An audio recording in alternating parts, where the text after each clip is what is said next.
Nitric অ্যাসিডের শিল্প উৎপাদন। নাইট্রিক অ্যাসিড মূলত অসওয়াল পদ্ধতিতে তৈরি করা হয়, মানে অসওয়াল পদ্ধতিতে নাইট্রিক অ্যাসিডের শিল্প উৎপাদন। বায়ু এবং অ্যামোনিয়ার মিশ্রণটাকে উত্তপ্ত প্লাটিনাম তারজালির উপর দিয়ে চালনা করলে অ্যামোনিয়াটা জারিত হয়ে নাইট্রিক অক্সাইড উৎপাদন হয়। এই পদ্ধতিটি বিজ্ঞানী অসওয়াল সর্বপ্রথম এই পদ্ধতিটি ব্যবহার করে নাইট্রিক অ্যাসিড উৎপাদন করেন। সেই কারণের জন্য এই পদ্ধতিটিকে অসওয়াল পদ্ধতি বলা হয়। বর্তমান যুগে যত যে নাইট্রিক অ্যাসিড উৎপন্ন হয় তার 90% নাইট্রিক অ্যাসিড অসওয়াল পদ্ধতির মাধ্যমে উৎপাদন করা হয়, কারণ এই পদ্ধতির সাহায্যে সহজে এবং স্বল্প ব্যয়ে নাইট্রিক অ্যাসিড উৎপাদন করা হয়। অসওয়াল পদ্ধতিতে নাইট্রিক অ্যাসিড উৎপাদন করা হয় সেটাকে মূলত 4টে ভাগে ভাগ করা যায়। প্রথমে কি, বায়ু এবং অক্সিজেন মিশ্রণকে তারজালির উপর দিয়ে চালনা করলে বায়ু এবং অ্যামোনিয়া মিশ্রণকে যখন প্লাটিনাম তারজালির উপর দিয়ে চালনা করা হয় তাহলে অ্যামোনিয়াটা জারিত হয়ে নাইট্রিক অক্সাইডে পরিণত হয়। সেই নাইট্রিক অক্সাইড যেটা পরিণত হলো সেটাকে বায়ু অক্সিজেনের সাহায্যে ধারণ করে নাইট্রোজেন ডাইঅক্সাইডে পরিণত হয় এবং নাইট্রোজেন ডাইঅক্সাইডকে তৃতীয় ধাপে কী করা হয়, জল দ্বারা শোষণ করা হয়। চতুর্থ ধাপে কী করা হয়, যে নাইট্রিক অক্সাইডে উৎপন্ন হলো সেটাকে গাঢ়ীকরণ করা হয়। এবার আমরা যদি দেখি যে অসওয়াল পদ্ধতিতে নাইট্রিক অ্যাসিড যে উৎপাদন করা হয় সেটা সংঘটিত বিক্রিয়াগুলো কি।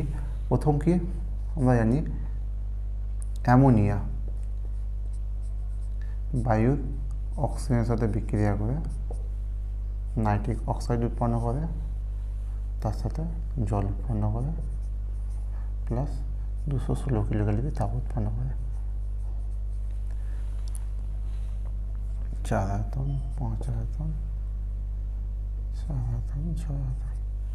দ্বিতীয় ধাপে কি হয়, দ্বিতীয় ধাপে যে নাইট্রিক অক্সাইড উৎপন্ন হচ্ছে সেটাকে বায়ু অক্সিজেন দ্বারা দুবারা জ্বালন করে সেটা কী করা হয়, নাইট্রোজেন ডাইঅক্সাইডে পরিণত করা হয়। নাইট্রিক অক্সাইড বায়ু অক্সিজেনের সাথে জ্বালন হচ্ছে, সেখান থেকে নাইট্রোজেন ডাইঅক্সাইড উৎপন্ন হচ্ছে।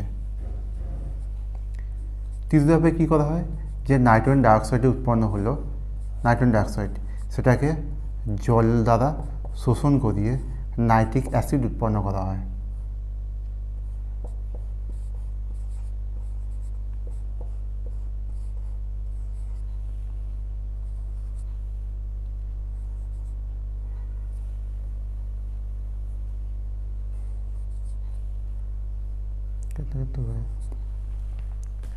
এবার হচ্ছে অসওয়াল পদ্ধতির ভৌত রাসায়নিক নীতি, মানে অসওয়াল পদ্ধতিতে যে আমরা নাইট্রিক অ্যাসিড উৎপন্ন করছি সেই বিক্রিয়াগুলির মধ্যে মেন হচ্ছে আমরা যখন বায়ু এবং অ্যামোনিয়া তার মিশ্রণটাকে উত্তপ্ত প্লাটিনাম তারজালির উপর দিয়ে চালনা করলে অ্যামোনিয়াটা জারিত হয়ে নাইট্রিক অক্সাইডে পরিণত হয়।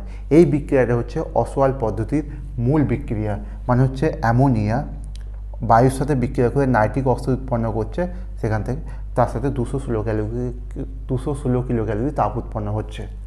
অসওয়াল পদ্ধতির মানে এই যে মেন বিক্রিয়াটা হচ্ছে, এই বিক্রিয়ার বৈশিষ্ট্যগুলো দেখে কি, এই বিক্রিয়াটা কি একটা উভমুখী বিক্রিয়া। সম্মুখ বিক্রিয়ায় কী হচ্ছে, তাপ উৎপন্ন হচ্ছে, তাই এটা হচ্ছে তাপদাহী বিক্রিয়া। দ্বিতীয় বৈশিষ্ট্য তাপদাহী বিক্রিয়া। তৃতীয় বৈশিষ্ট্য কি, এখানে হচ্ছে 4 আয়তন অ্যামোনিয়া, 5 আয়তন অক্সিজেন, সেটা বিক্রিয়া করে 4 আয়তন নাইট্রিক অক্সাইড এবং 6 আয়তন জল উৎপন্ন করছে, মানে 9 আয়তন থেকে 10 আয়তন উৎপন্ন হচ্ছে। মানে সম্মুখ বিক্রিয়া কী হচ্ছে, আয়তন বৃদ্ধি পাচ্ছে। তাহলে এই যে অসওয়াল পদ্ধতিতে নাইট্রিক অ্যাসিড উৎপাদনের যে মূল বিক্রিয়া সেটা 3টে বৈশিষ্ট্য। এটা হচ্ছে বহুমুখী বিক্রিয়া, সম্মুখ বিক্রিয়া তাপদাহী এবং সম্মুখ বিক্রিয়া আয়তন বৃদ্ধি পায়। এবার আমাদের যদি নাইট্রিক অ্যাসিড উৎপাদনটাকে লাভজনক করতে হয় তাহলে বিক্রিয়াটিকে যে অনুকূল শর্তে সংঘটিত করা প্রয়োজন। সেই অনুকূল শর্তটা নির্ভর করছে লাসেলিয়াসের নীতি অনুযায়ী। এই লাসেলিয়াসের নীতি থেকে আমরা বলতে পারি যে বিক্রিয়াটিকে কত উষ্ণতায় সম্পূর্ণ করলে, কেমন তাপে সম্পূর্ণ করলে, কিংবা গাঢ়ত্ব কত হবে, কী অনুঘটকের প্রভাব কী, সমস্তগুলো লাসেলিয়াসের নীতির সাহায্যে আমরা ব্যাখ্যা করতে পারি। প্রথম কি, এই বিক্রিয়ার ক্ষেত্রে উষ্ণতার কী প্রভাব। এই বিক্রিয়াটা তোমরা যদি দেখো, এই বিক্রিয়াটা হচ্ছে একটা উভমুখী বিক্রিয়া এবং বিক্রিয়া সম্মুখ বিক্রিয়া তাপদাহী। তাই লাসেলিয়াসের নীতি অনুযায়ী কোনো বিক্রিয়া যদি তাপদায়ী হয় তাহলে সেই বিক্রিয়া যদি কম উষ্ণতায় সম্পূর্ণ করি তাহলে সম্মুখ বিক্রিয়া বেশি পরিমাণ সম্পূর্ণ করে, মানে বিক্রিয়ার যে সাম্য সেটা সামনের দিকে শিফট হবে, মানে NO উৎপাদন বাড়বে। কিন্তু এই বিক্রিয়াটি যদি কম উষ্ণতায় সম্পূর্ণ করা হয়, কম উষ্ণতায় সম্পূর্ণ করলে কী হবে, বিক্রিয়ার হার কম হবে এবং NO উৎপাদন লাভজনক হবে না। সেই কারণের জন্য বিক্রিয়াটি একটি সর্বোত্তম উষ্ণতায় সম্পূর্ণ করা হয়, যেখানে নাইট্রিক অ্যাসিডের উৎপাদন ভালো হয়। সেই কারণে সর্বোত্তম উষ্ণতা কি, সর্বোত্তম উষ্ণতা হচ্ছে বিক্রিয়ার ক্ষেত্রে দেখা গেছে যে বায়ু এবং অ্যামোনিয়া মিশ্রণকে উত্তপ্ত প্লাটিনাম তারজলীর উপর দিয়ে 800 থেকে 900 ডিগ্রি সেন্টিগ্রেড উষ্ণতায় যদি চালনা করি, তাহলে যে নাইট্রিক অক্সাইড উৎপন্ন হয় সেটা লাভজনক হবে। সেই কারণের জন্য অসওয়াল পদ্ধতিতে নাইট্রিক অ্যাসিড উৎপাদনের সর্বোত্তম উষ্ণতা কি 800 থেকে 900 ডিগ্রি সেন্টিগ্রেড উষ্ণতা। বিক্রিয়ার ক্ষেত্রে চাপের কী প্রভাব, এখানে দেখো যে সমূহ বিক্রিয়ায় আয়তন বৃদ্ধি পাচ্ছে। লাসাতিলিয়াসের নীতি, কোনো বিক্রিয়ায়, কোনো উভমুখী বিক্রিয়ায় সমূহ বিক্রিয়া যদি আয়তন বৃদ্ধি পায়, তাহলে বিক্রিয়াটিকে উচ্চ চাপে সম্পূর্ণ করলে পশ্চাৎ বিক্রিয়া বেশি হবে, মানে নাইট্রিক অক্সাইডের উৎপাদন কমবে। কিন্তু উচ্চ চাপে বিক্রিয়কগুলির পরিমাণ বিক্রিয়াতন্ত্রে বেশি হয়, ফলে অনুঘটকের সাথে তার কন্ট্যাক্ট অনেক বেশি হয়, ফলে কি না বিক্রিয়ক থেকে বিক্রিয়াজাত পদার্থের পরিমাণ বাড়ে। সর্বোত্তম চাপ কি, সেই কারণের জন্য বিক্রিয়াটিকে সর্বোত্তম চাপে সম্পূর্ণ করা হয়, যেখানে নাইট্রিক অক্সাইডের উৎপাদন লাভজনক হয়, মানে সন্তোষজনক হয়। সেই কারণের জন্য এই বিক্রিয়াটিকে দেখা গেছে যদি আমরা 5 থেকে 7 বায়ুমণ্ডলীয় চাপে বিক্রিয়াটিকে সম্পূর্ণ করি, 5 থেকে 7 বায়ুমণ্ডলীয় চাপে যদি বিক্রিয়াটিকে সম্পূর্ণ করি, সেই ক্ষেত্রে দেখা গেছে কি না এই বিক্রিয়ার মধ্যে, এই বিক্রিয়া থেকে যে বিক্রিয়াজাত পদার্থ উৎপন্ন হচ্ছে সেটা 60 থেকে 70% হয়, মানে সন্তোষজনক হয়। সেই কারণের জন্য এই বিক্রিয়াটিকে 5 থেকে 7 বায়ুমণ্ডলীয় চাপে সম্পূর্ণ করা হয়। কিন্তু আমরা যদি নর্মাল অ্যাটমসফিয়ারিক প্রেসার, মানে নর্মাল অ্যাটমসফিয়ারিক প্রেসারে সম্পূর্ণ করি, তাহলে বিক্রিয়া থেকে বিক্রিয়াজাত পদার্থ উৎপন্ন হবে। কিন্তু এই ক্ষেত্রে কী হবে, এই ক্ষেত্রে তোমাদের যেটা বিক্রিয়াজাত পদার্থ উৎপন্ন হবে তার ইলটা কম হবে, মাত্র 50% নাইট্রিক অক্সাইড উৎপন্ন হয়। সেই কারণের জন্য বিক্রিয়াটিকে 5 থেকে 7 বায়ুমণ্ডলীয় চাপে সম্পূর্ণ করা হয়। এই 5 থেকে 7 বায়ুমণ্ডলীয় চাপে সম্পূর্ণ করলে বিক্রিয়াজাত পদার্থ উৎপাদনটা ভালো হয়। গাঢ়ত্বের কী প্রভাব, এই বিক্রিয়ার ক্ষেত্রে গাঢ়ত্বের লাসাতিলিয়াসের নীতি হিসাবে আমরা ব্যাখ্যা করতে পারি গাঢ়ত্বের কী প্রভাব। কারণ হচ্ছে আমরা লাসাতিলিয়াসের নীতি অনুযায়ী জানি যে কোনো বিক্রিয়া তন্ত্রের উপর আমরা যদি বিক্রিয়কের পদার্থ বিক্রিয়কগুলো যদি গাঢ়ত্ব বেশি হয়, তাহলে সেখান থেকে বিক্রিয়াজাত পদার্থের পরিমাণ বেশি হবে। এই ক্ষেত্রে এই বিক্রিয়ার ক্ষেত্রে বায়ু এবং অ্যামোনিয়ার মিশ্রণটাকে 1:10 অনুপাতে নেওয়া হয়। 1:10 অনুপাতে বায়ু এবং অ্যামোনিয়া মিশ্রণটাকে 1:10 অনুপাতে নেওয়া হয়। সেই কারণে 1:10 অনুপাতে নিলে কিনা বিক্রিয়কগুলির আয়তন বেশি হয়, সেই কারণে বিক্রিয়াজাত পদার্থ মানে নাইট্রিক অক্সাইডের উৎপাদন বেড়ে যায়। অনুঘটকের প্রভাব, এই বিক্রিয়াটার অনুঘটক খুবই ইম্পর্টেন্ট এই বিক্রিয়ার ক্ষেত্রে।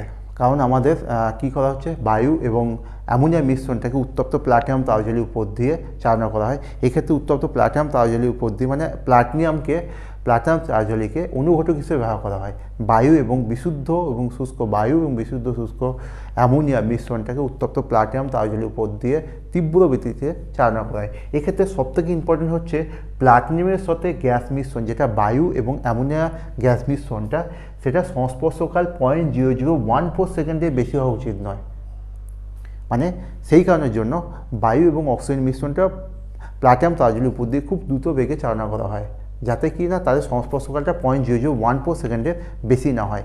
এই কারণে করা হয় কারণ এদের সংস্পর্শকাল মানে কন্ট্যাক্ট পয়েন্টটা, মানে অনুঘটকের সাথে যদি গ্যাস মিশ্রণের কন্ট্যাক্ট পয়েন্ট বেশি হয়ে যায়, তখন কি করবে, তখন অ্যামোনিয়াটা বায়ুর সাথে বিক্রিয়া করে নাইট্রোজেন উৎপন্ন করবে, যেটাই বিক্রিয়ার ক্ষেত্রে কাম্য নয়। কিন্তু কি আমরা বিক্রিয়ার ক্ষেত্রে চাই কি নাইট্রিক অক্সাইড উৎপন্ন হবে, কিন্তু যদি বিক্রিয়ার ক্ষেত্রে নাইট্রোজেন উৎপন্ন হয়ে যায়, তাহলে কি যদি অ্যামোনিয়া এবং বায়ু বিক্রিয়া করে যদি নাইট্রোজেন উৎপন্ন হয়, তাহলে কি হচ্ছে সাইড প্রোডাক্ট উৎপন্ন করছে এবং বিক্রিয়া তন্ত্র থেকে কি হচ্ছে অ্যামোনিয়াটা কমে যাচ্ছে। অ্যামোনিয়া কমে যাওয়ার অর্থ কি, যে বিক্রিয়া তন্ত্র থেকে যদি বিক্রিয়কগুলি কমে যায়, বিক্রিয়াজাত পদার্থও কমে যাবে। সেই কারণের জন্য যে প্লাটিনামের সঙ্গে গ্যাস মিশ্রণের সংস্পর্শকাল 0.0014 সেকেন্ডে কম হওয়া খুবই প্রয়োজন। বিক্রিয়কের বিশুদ্ধতা কি, মানে আমরা এই বিক্রিয়ার ক্ষেত্রে কী কী বিক্রিয়ক ইউজ করছি। একটা হচ্ছে বিশুদ্ধ শুষ্ক অক্সিজেন মানে বায়ু এবং বিশুদ্ধ শুষ্ক অ্যামোনিয়া ইউজ করছি। এই বিক্রিয়কগুলো বিশুদ্ধ শুষ্ক হওয়া খুবই প্রয়োজন। বিক্রিয়কগুলো যদি বিশুদ্ধ শুষ্ক না হয় সেখানে কী হচ্ছে, আমরা যে এই বিক্রিয়ার ক্ষেত্রে কী ইউজ করছি, আমরা প্লাটিনাম অনুঘটক উপস্থিতি বিক্রিয়াটা করছি, প্লাটিনাম তারাজুলির উপর দিয়ে চালনা করছি, সেই প্লাটিনামের কার্যকারিতা নষ্ট হয়ে যায়, পয়জনিং হয়ে যায়। পয়জনিং হলে কী হবে, একটা হচ্ছে প্লাটিনাম খুবই কস্টলি প্রোডাক্ট, সেক্ষেত্রে বিক্রিয়াটা লাভজনক হবে না। এবার তাহলে তোমাদের মেন যেটা আছে নাইট্রিক অ্যাসিড প্রস্তুতিতে, অসওয়াল পদ্ধতির নাইট্রিক অ্যাসিড উৎপাদনের ভৌত রাসায়নিক নীতি। সেক্ষেত্রে তোমাদের নাইট্রিক অ্যাসিড উৎপাদনের সংঘটিত বিক্রিয়াগুলো বলতে হয়, বিক্রিয়া বৈশিষ্ট্য এবং বিক্রিয়ার ক্ষেত্রে লাস অ্যাথিলেসের প্রভাব, মানে মেন যে বিক্রিয়া সেই বিক্রিয়ার উপর লাভজনক করতে গেলে লাস অ্যাথিলেসের প্রভাব, সেখানে উষ্ণতার প্রভাব, চাপের প্রভাব, গাঢ়ত্বের প্রভাব, অনুঘটকের প্রভাব ও বিক্রিয়কগুলোর বিশুদ্ধতা, সেটা কী প্রভাব সেটা তোমাদের আলোচনা করতে হবে। এবার আমাদের নাইট্রিক অ্যাসিড তো উৎপন্ন হলো, এবার নাইট্রিক অ্যাসিড কী কী ক্ষেত্রে আমরা ব্যবহার করি। আমরা নাইট্রোগ্লিসারিন, টিএনটি, পিক্রিক অ্যাসিড প্রতি বিস্ফোরক পদার্থ তৈরি করার জন্য নাইট্রিক অ্যাসিডকে আমরা ব্যবহার করি। তাছাড়া আমাদের যে রাসায়নিক সার ইউজ করি বা নাইট্রোজেন ঘটিত যে সমস্ত সার ইউজ করা হয় বা কৃত্রিম রং তৈরি করতে নাইট্রিক অ্যাসিড ব্যবহার করি, কিংবা পরীক্ষাগারে আমাদের একটা জারক পদার্থ রূপে কি অ্যাসিড রূপে নাইট্রিক অ্যাসিডকে ব্যবহার করি। নাইট্রিক অ্যাসিডের উৎপাদন কেন্দ্র মানে ভারতে কোথায় কোথায় নাইট্রিক অ্যাসিড, মানে কোথায় কোথায় ইন্ডাস্ট্রি আছে এখান থেকে নাইট্রিক অ্যাসিড তৈরি হয়। সেটা হচ্ছে গুজরাটের নর্মদা ভ্যালি ফার্টিলাইজার কর্পোরেশন থেকে নাইট্রিক অ্যাসিড তৈরি হয়। আবার আরেকটাই গুজরাটে আরেকটা প্ল্যান্ট আছে যেখান থেকে নাইট্রিক অ্যাসিড তৈরি হয়, নাইট্রিক অ্যাসিড তৈরি ইন্ডাস্ট্রি আছে, সেটা হচ্ছে দীপক নাইট্রিক লিমিটেড। সেখান থেকেও নাইট্রিক অ্যাসিড তৈরি হয়, এখান থেকে নাইট্রিক অ্যাসিড তৈরি হওয়ার পর অল ইন্ডিয়া সাপ্লাই হয়। অনেক জায়গা থেকে নাইট্রিক অ্যাসিড তৈরি হয়, নাইট্রিক অ্যাসিড এগুলো উৎপাদন হয়। তো তোমাদের এইখানের মধ্যে মেন যেটা হচ্ছে তোমাদের পরীক্ষার মধ্যে আসে ইম্পর্ট্যান্ট, সেটা হচ্ছে অসওয়াল পদ্ধতির ভৌত রাসায়নিক নীতি। অসওয়াল পদ্ধতিতে নাইট্রিক অ্যাসিড উৎপাদনের ভৌত রাসায়নিক নীতি, এইটা হচ্ছে সবথেকে ইম্পর্ট্যান্ট। মানে এই জিনিসটা তোমাদের ভালো করে বুঝতে হবে যে এই অসওয়াল পদ্ধতিতে যে নাইট্রিক অ্যাসিড উৎপাদন হয় তার ভৌত রাসায়নিক নীতিটা কী।